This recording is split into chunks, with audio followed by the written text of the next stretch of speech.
States and localities have filed waves of lawsuits against the fossil fuel industry to make energy companies pay for damages that communities face from climate change.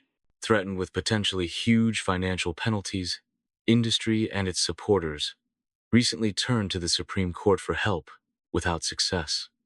Now, Ted Cruz, the Texas Republican, has launched a new line of attack that could help industry by focusing on the money that's allegedly behind the climate cases. At a June hearing on Capitol Hill, Cruz accused China of funding the lawsuits in order to cripple U.S. oil and gas producers and to strengthen Beijing's position in global energy markets. If the community court cases succeed, Cruz said U.S. energy production would fall and prices would rise. And the biggest winner in all of this, China, who's paying the bills, he said. However, Cruz's office has not offered evidence that China or a China-linked nonprofit that Cruz identified by name has funded climate lawsuits in the United States.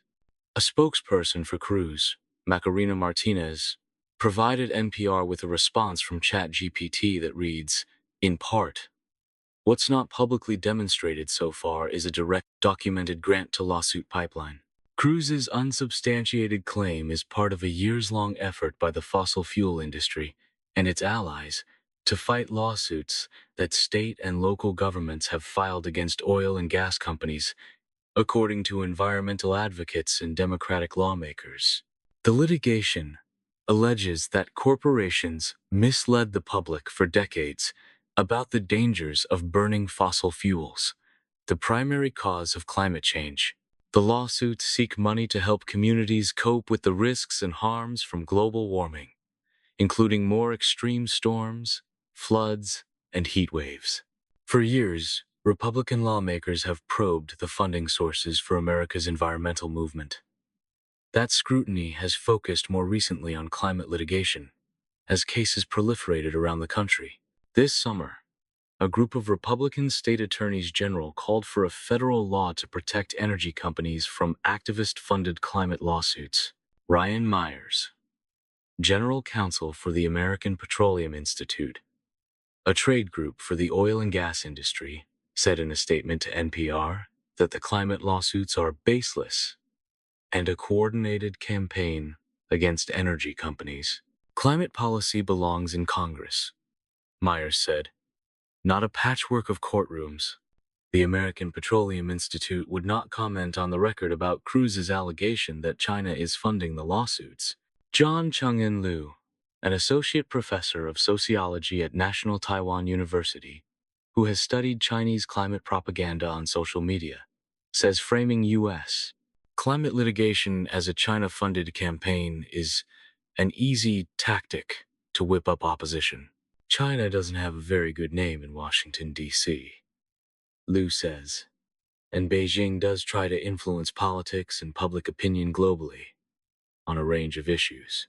China's embassy in Washington did not respond to messages seeking comment for this story. The alleged funding scheme that Cruz described in June revolves around a nonprofit called Energy Foundation China. Headquartered in San Francisco with an office in Beijing, the group is led by a former official at China's National Center for Climate Change Strategy and International Cooperation.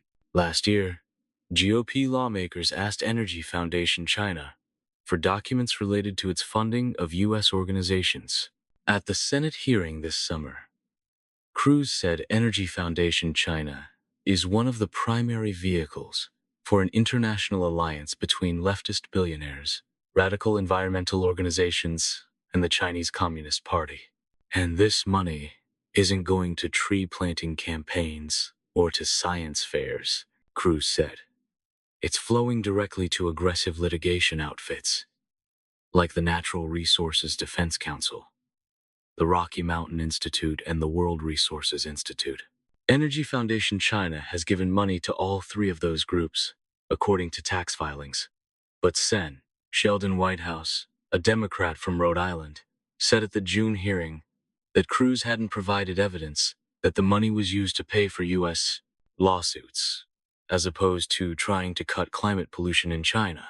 If it turns out that China is supporting lawsuits in the United States, that would be extremely troubling.